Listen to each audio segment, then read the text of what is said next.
নমস্কাৰ, আজি হৈছে 14 জুলাই। অসমৰ লগতে ভাৰতৰ বিভিন্ন প্ৰান্তৰ পৰা আহি পৰিছে আজি ৰাতিপুৱাৰ কেইবাটাও খবৰ। এই মুহূৰ্তত জনাইছোঁ আজি প্ৰথমটো খবৰ। হাজাৰ হাজাৰ উচ্ছেদিত লোকৰ বাবে ডাঙৰ খবৰ।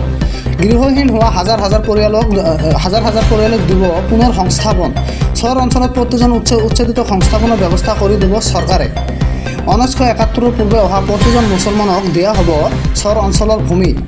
জিলা আয়ুক্তৰ ওচৰত আবেদন কৰিলে চৰকাৰে কৰি দিব পুনৰ সংস্থাপনৰ ব্যৱস্থা। ৰাজ্যত চলি থকা বৃহৎ উচ্ছেদ অভিযানৰ মাজতে মুখ্যমন্ত্ৰীৰ ডাঙৰ ঘোষণা। এই মুহূৰ্তত জনাইছোঁ আজি দ্বিতীয়টো খবৰ। ৰকিবুল হুছেইন অখিল গগৈ সংখ্যালঘুৰ শত্ৰু। চকু পানী নলোৱাকৈয়ে কান্দিছে ৰকিবুল অখিলে। এনেদৰে কৈছে ডক্টৰ হিমন্ত বিশ্ব শৰ্মা। সকলোৱে ৰাজনীতিৰ নামত উচ্ছেদৰ বিৰোধিতা কৰিছে। এওঁলোক সংখ্যালঘু মানুহৰো শত্ৰু। ৰকিবুল হুছেইনৰ কান্দি থকা ভিডিঅ'টো জুম কৰি চালে দেখিব চকু পানী নাই। অখিল গগৈয়ে হাবুটি ধৰি কান্দোনতো চকু কেইটা লুকুৱাই ৰাখে। মই নিশা ৰকিবুল হুছেইনৰ ফটো জুম কৰি চাইছোঁ, এটোপাল চকুলো নাই। চকু পানী থাকিলেহে টুকিব। 1971 চনত অহা ভাৰতীয় সংখ্যালঘুৱে চৰত পাব মাটি। জিলা আয়ুক্তৰ কাৰ্যালয়ত উচ্ছেদিত কৰিব লাগিব আবেদন। মুখ্যমন্ত্ৰীয়ে কৰিলে ডাঙৰ ঘোষণা। জনাইছোঁ আন এটা খবৰ। ফাইন কাটক অন্যথা হিলিব নোৱাৰিব ইয়াৰ পৰা। হেলমেট নিপিন্ধাকৈ আৰক্ষীক জ্বলা কলা খোৱালে সাধাৰণ জনতা আৰু আৰক্ষীৰ বাবে আইন বেলেগ নেকি? নাও বৈচাৰ দলঘাট তিনিআলিত নিশা উত্তেজনা।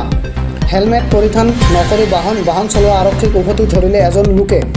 নাও বৈচা আৰক্ষীয়ে হেলমেট পৰিধান নকৰা লোকক বিহি আছিল জৰিমনা। সেই সময়তে হেলমেট পৰিধান নকৰাকৈ বাইকত আহিছিল 2 আৰক্ষী। নিয়ম নমনা আৰক্ষীক জৰিমনা নিৰ্বিহিবৰ বাবে। এটা খবৰ। গোলাঘাটতো চলিব নেকি উচ্ছেদ? মুখ্যমন্ত্ৰীয়ে দিলে বৃহৎ ইংগিত।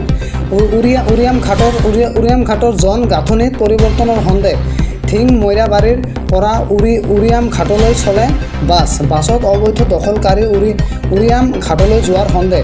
বন বিভাগৰ এটা দল উৰিয়াম ঘাটত চলাব তদন্ত। কিমান মাটি দখলীকৃত হৈ আছে কৰিব জৰীপ। স্থানীয় প্ৰশাসনৰ লগত আলোচনা কৰি লোৱা